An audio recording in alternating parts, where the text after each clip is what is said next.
अस्सलाम वालेकुम, welcome back again. आज हम केमिस्ट्री पार्ट 1 चैप्टर नंबर 8 के लेक्चर नंबर 21 को डिस्कस करेंगे। आज जो बेटा हमारा टॉपिक है वो है Lowry Bronsted acid base concept. ये टॉपिक आपने पहले 10th क्लास के अंदर पढ़ा हुआ है, तो इस पेज पे जितना भी है वही सारा का सारा आपको समझाने की कोशिश की है। ये शॉर्ट क्वेश्चन के लिहाज से हम देखेंगे, लेकिन उसके बाद हम पिक करेंगे कि जो जो हमारे न्यूमेरिकल वैल्यूज़ के लिए या न्यूमेरिकल प्रॉब्लम्स को सॉल्व करने के लिए इंपॉर्टेंट पार्ट होगा। अच्छा, वो कहता है कि लॉरी और ब्रोंस्टेड बेटा ये आप जानते हैं कि दो केमिस्ट हैं, डैनिश केमिस्ट हैं। दोनों ने मिलके एसिड बेस का कंसेप्ट पेश किया है। इनके एसिड बेस कंसेप्ट के मुताबिक वो कहता है हर वो चीज़ जो प्रोटॉन डोनेट करने की सलाहियत या टेंडेंसी या एबिलिटी रखता है वो हमारे पास क्या कहलाता है, एसिड कहलाता है। मतलब कोई भी चीज़ है जिसके पास प्रोटॉन देने की एबिलिटी है वो एसिड के तौर पे रिएक्ट करता है। मिसाल के तौर पे बेटा वो कहता है कि HCl है, ये एसिड क्यों है? क्योंकि ये H मतलब कि एक प्रोटॉन दे सकता है। HNO3 भी एसिड है क्योंकि ये एक प्रोटॉन देने की एबिलिटी रखता है। H2SO4 भी एक एसिड है। इसी तरह से H2O भी एसिड के तौर पे, क्योंकि ये सारे के सारी ऐसी स्पीशीज़ हैं जो प्रोटॉन डोनेट करने की एबिलिटी रखते हैं। अब इसके बिल्कुल अपोजिट अगर देखा जाए, वो कहता है बेस क्या चीज़ है। बेस वो कहता है एक ऐसी चीज़ का नाम होता है जो प्रोटॉन एक्सेप्ट कर सकता है। अब देखें बेटा, एक इंसान बातें करने वाला होता है तो दूसरा सुनने वाला ज़रूर होता है। इस तरह से एसिड वो चीज़ है जो प्रोटॉन डोनेट करता है। अब ये पागल थोड़ी है कि एम ही बेटा आपके पास डोनेट करेगा। वो कहता है कि ये डोनेट करता है तो जो उसके ये एसिड कहलाएगा, और जो उसके सामने वाला एक्सेप्ट करने वाला होगा वो हमारे पास क्या कहलाएगा, वो बेस कहलाएगा। यहाँ पर बेटा मैंने NH3 आपको पता है बेस है, H2O भी बेस है, ये एसिड में भी लिखा है, बेस में भी लिखा है। मतलब H2O एसिड भी है, बेस भी है। ये देखते हैं कि इसका एक नया नाम होता है, एम्फोटेरिक बोलते हैं, वो किस तरह से होता है। नीचे बेटा मैंने दो केमिकल रिएक्शन लिखी हैं चीज़ों को समझाने के लिए। वो कहता है HCl के जब वाटर के साथ रिएक्शन करवाते हैं तो यहाँ से बेटा HCl में से H निकलता है, मतलब H डोनेट करता है, वाटर एक्सेप्ट करता है, ये बन जाता है H3O पॉजिटिव। इसका मतलब HCl ने डोनेट किया है। ये क्या कहलाएगा बेटा, ये एसिड कहलाएगा क्योंकि इसने H डोनेट किया है। और H2O क्या कहलाएगा, बेस कहलाएगा क्योंकि उसने एक्सेप्ट किया है। अब देखो बेटा वो कहता है कि अब ये जो नई चीज़ है H3O पॉजिटिव, इसके साथ मैंने कॉन्जुगेट एसिड लिखा है, ये बाद में देखते हैं ये क्या चीज़ है। उसके बाद Cl नेगेटिव कॉन्जुगेट बेस लिखा है। एक और एग्जांपल बेटा सीखते हैं, वो क्या चीज़ है। H2O का NH3 के साथ लिखा है।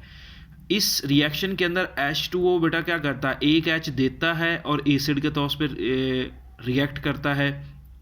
NH3 देखो बेटा एक H एक्सेप्ट करता है तो NH4 पॉजिटिव में आपके पास कन्वर्ट हो जाता है। तो इस रिएक्शन में ऊपर वाले में अगर देखें तो एसिड बेस के तौर पर रिएक्ट करता है, नीचे वाले रिएक्शन में देखें तो एसिड के तौर पर रिएक्ट करता है। और ये पेपर में कई बार शॉर्ट क्वेश्चन बेटा आपके पास आ चुका है कि define amphoteric with an example. तो नीचे बेटा इसकी डेफिनेशन वो कहता है a species which can act both like an acid and base. हर वो चीज़ जो एसिड और बेस दोनों के तौर पे एक्ट कर सकती है, बिहेव कर सकती है, दैट इज़ कॉल्ड एम्फोटेरिक। नीचे मैंने 3 एग्जांपल लिखी हैं बेटा। H2O एम्फोटेरिक है बेटा, HS या ये आपके पास क्या एम्फोटेरिक है, HCO3 -1 ये भी एम्फोटेरिक है। एक और शॉर्ट क्वेश्चन बेटा आपके पास आता है, prove that water is an amphoteric species.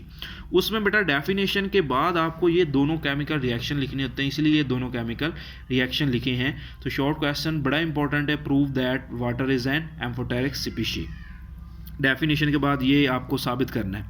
उसके बाद देखो बेटा ये कॉन्जुगेट एसिड, ये बेस क्या है, ज़रा गौर से देखो बेटा। कॉन्जुगेट एसिड जिसके साथ मैंने लिखा है वो देखो बना कैसे है, ये on the basis of formation, कि ये बनते कहाँ से हैं उसकी बुनियाद पर बेटा यहाँ पे मैंने डेफिनेशन लिखी है। फिर आपको मैं कंसेप्ट भी दूंगा इसको ऐसा क्यों बोलते हैं। देखो बेटा ये बेस था, ऐसा ही है ना, बेस के एक प्रोटॉन एक्सेप्ट करने से जो चीज़ बनी है। देखो बेटा बेस था H2O, ठीक हो गया।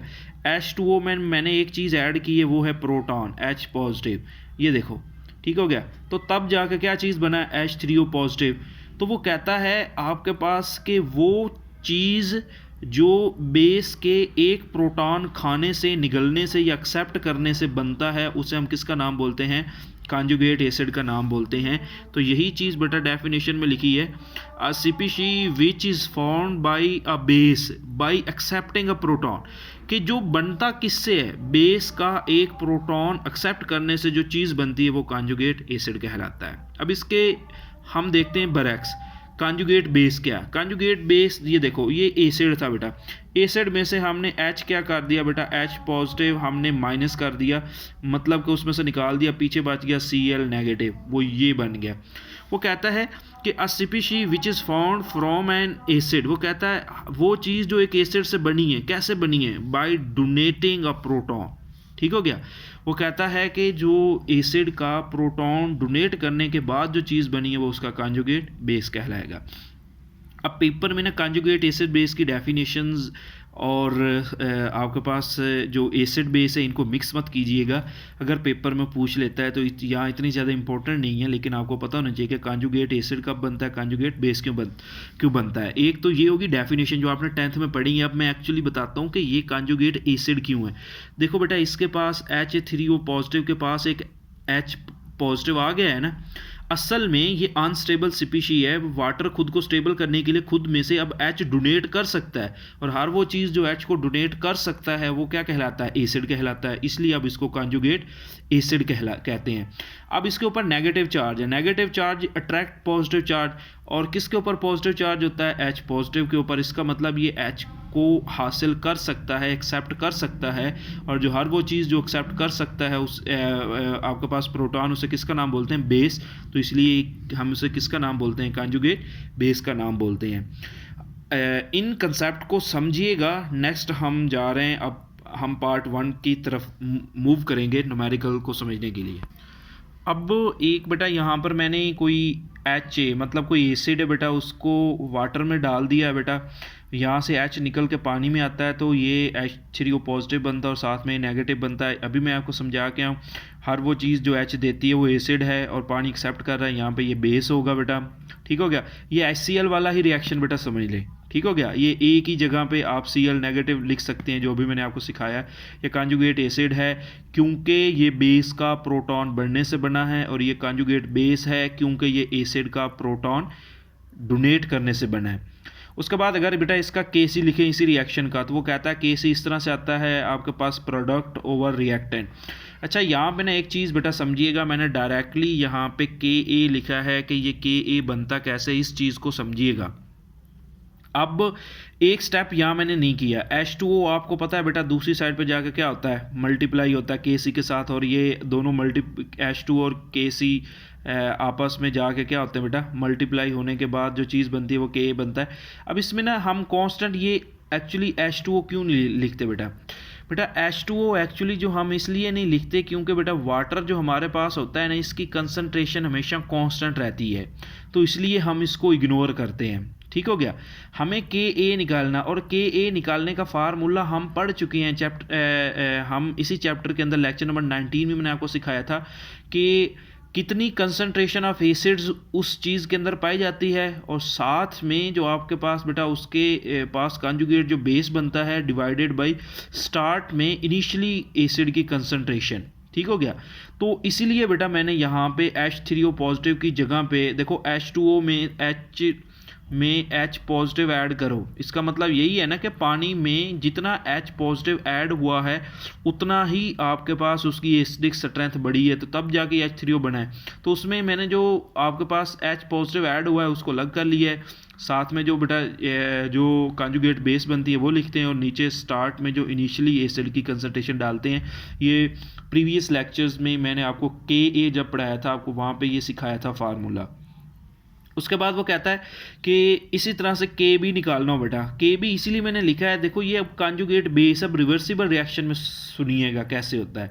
वो कहता है पानी बेटा उसके मैंने अभी आपको बताया कि मालिक्यूल्स कांस्टेंट रहते हैं, लेकिन आपके पास वो कहता है एक तो मालिक्यूल के साथ रिएक्ट नहीं करता है। ये जो कॉन्जुगेट बेस है ना बेटा, अब ये आपके पास वाटर के साथ रिएक्ट करेगा। देखो पहले रिएक्शन में ये एसिड के तौर पे रिएक्ट कर रहा है वाटर पहले के अंदर, उसी एक पानी के जग के अंदर देखो पहला एसिड डालने से बेस के तौर पे रिएक्ट कर रहा। अब ये जो कॉन्जुगेट बेस बना है ये बेस बन जाएगा, दूसरा मॉलिक्यूल पानी का एसिड के तौर पे रिएक्ट करेगा, ठीक हो गया।